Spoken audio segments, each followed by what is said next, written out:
super mom, napakaganda na ng ating chicken. Sangkot na. Ayan na. Oh.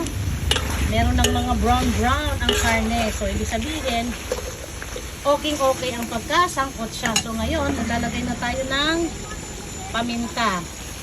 Bahala na kayo kung gaano kadami yung lagay ng paminta. Kayo nang bahala sa inyong lasa. Ngayon, maglalagay na tayo ng tubig. Yan.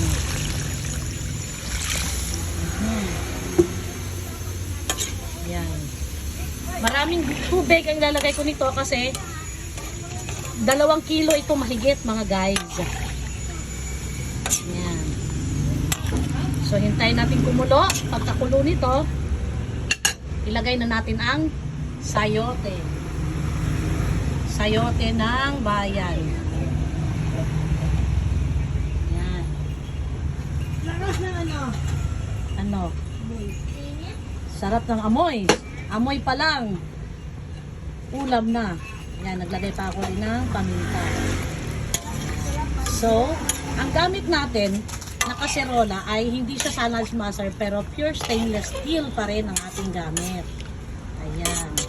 Kung maluwag-luwag ang budget nyo mga super moms, stainless ang gamitin nyo para protektado ang ating health.